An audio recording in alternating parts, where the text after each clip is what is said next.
What is going on, fellow cake eaters? It's Willbringer here, and it is time for another rant. So today we're going to be talking a little bit about Bioware, but it is not going to be 10 or 15 minutes of me dragging Bioware. Rather, there will be a point to all this, I promise. So, just real quick, I don't do a lot of game-specific content on these little talks. I try to make them have a point and be educational or at least inspiring to the right audience.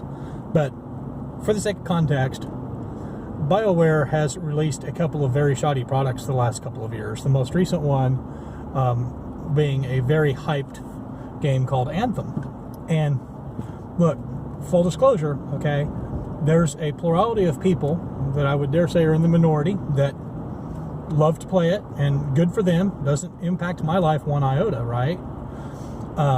There's a plurality of people who are probably in the majority who feel that the product is not a good product, that there are numerous technical issues, design issues, etc., and so they feel like the $60 price tag did not bring value to their lives. And then there's a plurality of folks that feel like Bioware has missed the mark but are hoping for good things down the road. And fine, all three of those points of view I'm accepting of. You know, I'm never going to be one of those people that, and I'll just cite a real world example without dropping any names, I'll never be one of those people that is so threatened or so uncomfortable in my own skin that I'm going to lash out at people for liking or disliking something that I do or don't, or that has a point of view that's opposed to mine. As an example, Fallout 76 parallels Anthem in a way, in that it was a terrible live service release by a company without a lot of live service experience. It did not go well. Well, there were folks that were of the mind that, you know, you need to do this or else. I actually had somebody, and again, no names, we're not putting any one person on blast, it's the concept that we're blasting.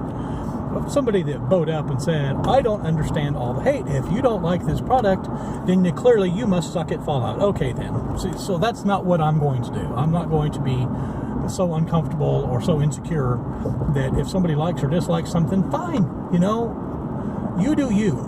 If you want to play Hello Kitty online while masturbating and consuming acid, knock yourself out. That's on you. Good for you. Have fun with that. So, Bioware releases Anthem. I think by all honest intellectual measures, whether you love or hate the product, we can say it didn't go according to plan, it didn't go well. And for the last 4 or 5 weeks, it's been kind of almost a sport for people to criticize it. I don't feel that criticism is bad when it's warranted. Well, this really came to a head in the last 36 hours or so, when Kotaku, which is a website ostensibly about gaming and pop culture, historically they have not been a source that I would go to. I do not give them clicks, and the reason for that is that they tend to be what Quartering refers to as journalists, meaning they're bloggers and not journalists, and they will have a lot of narrative and agenda pushing, and that's not what I'm looking for. What I'm looking for is what I would call news, and not mainstream media news where you have somebody reading off a teleprompter and spoon-feeding what opinion they're supposed to from their bosses, but rather, we actually do a little bit of research, and we leverage knowledge metrics and facts, and we vet sources, news. So Kotaku is not my particular cup of tea. It might be yours. I'm not hopefully slaying your sacred cow, but Kotaku comes out with a piece that is actually worthy of attention in my estimation. Not because it exists in my echo chamber, but because they broke, for this one day, they kind of broke free from the model, meaning we weren't blogging about incorrect pronouns and toxic masculinity and this person is mean and this person is orange and bad and yada yada yada. It's actually, I will go out on a limb and say this was not a blog piece, this was actually a little bit of journalism. So credit where credit is due. Jason, good job, brother. And in this piece, there's a little bit of research done, and there's some sources, and there's actually a little bit of vetting, and you can go out and find the piece if you want, or I'll link an archive to it. I don't give that website clicks, but if there's a website that has a track record of what I would consider either misbehavior or doing things that I don't want to directly support, I will go ahead and just pull an archive copy. That way, one, they're not getting my ad revenues, but two, there's no stealth edits, right? We can say at this point in time, here's what this looked like. So I can provide you an archive, but in this piece, there's some good stuff here, and it details how things went off the rails so badly, and from that we can draw a connection to why Andromeda went off the rails so badly, and some very specific details that I feel like would be difficult to just pull out of one's bum without doing some research and talking to some people. And it was very interesting. I'm not saying it's the Rosetta Stone or that it's going to change the Western society for all time, but it's a pretty decent piece. Well, Bioware, word on the street, and we can't say if this is true or not, but word on the street, they instituted a gag order with their people. Don't talk to the press. That's FUD. We can't say that definitively. We aren't there. They come out with a blog post. And in this blog post, it's, well, we love our people, and we're not sure what this journalist was doing, and yada, yada, yada. And the part that really crystallized it for me, and I am paraphrasing because I'm in my vehicle and I don't have the copy in front of me, but once again, you can go find it. And it was, we don't feel that criticizing other people's work is a productive use of time. So their entire defense was, y'all are being mean to us and criticizing us. Stop. Now, since then, they've done an internal email and have talked to the press and have tried to clear things up, and we'll talk about that too. It's a clusterfuck, but let's think about this. It's in vogue to call consumers, particularly hobby consumers, computer gamers, board gamers, model builders, comic collectors, whatever. It's kind of in vogue when you don't like some of the opinions they're espousing, or when things haven't gone according to plan. It's kind of in vogue to label them toxic or angry and entitled. And I think this is pretty poor. I think this is poor because criticism is how we improve. Now, is all of the criticism that is leveled done so in a way that is intellectually substantive, with a little bit of thought and care being put into it? Are we really coming forth with a message that is geared towards improvement, or are we just venting? Well, I can honestly say some people just like to vent. Some people like to dogpile on. But to be dismissive of all critique, especially when you have engaged in matters of commerce and taken people's money, is a very terrible idea. It's even worse to label the people criticizing you as toxic and entitled and whatnot, because then you are just plugging your fingers in your ears and ostracizing the very people that you are wanting to do business with.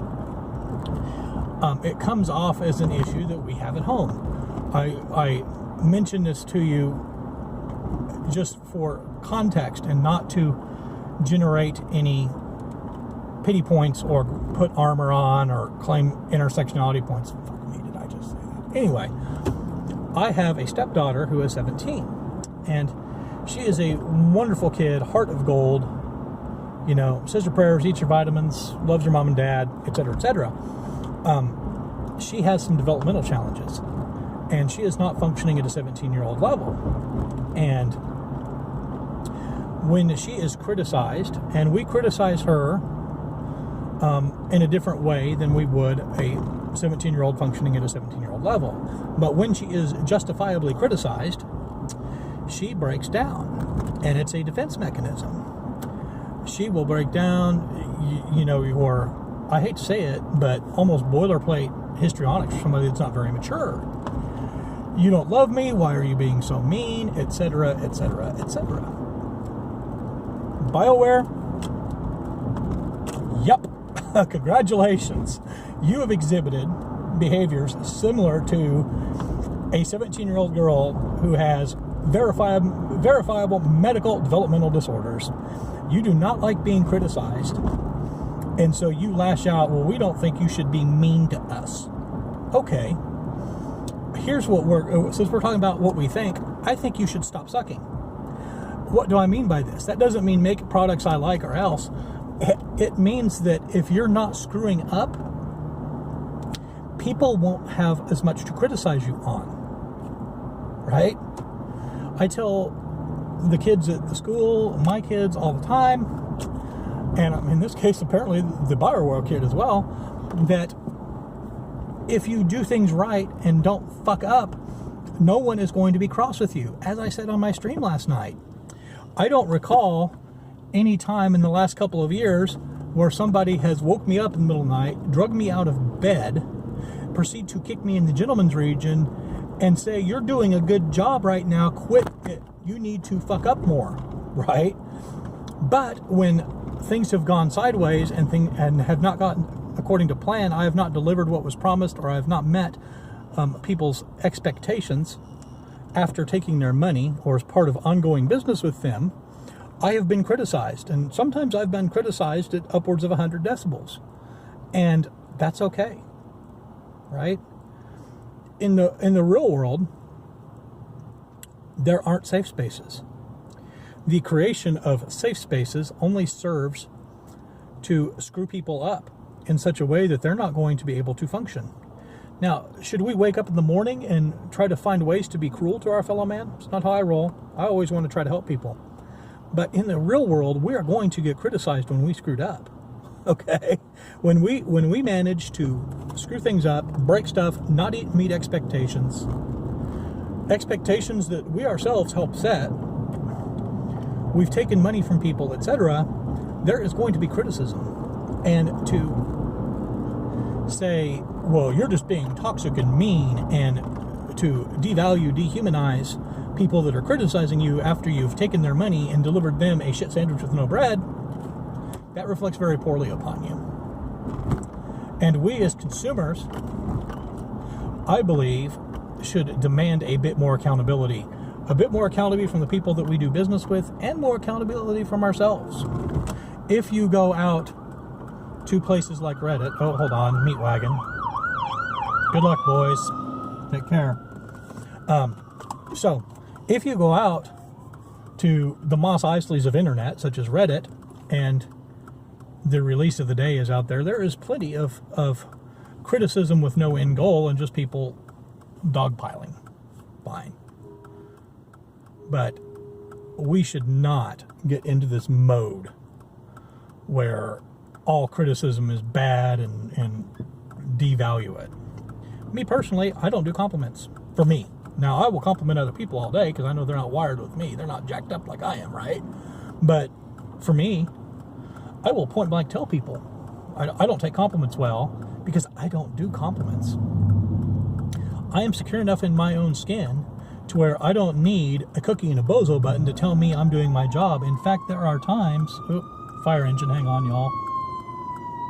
Dang. Alright, be careful, boys.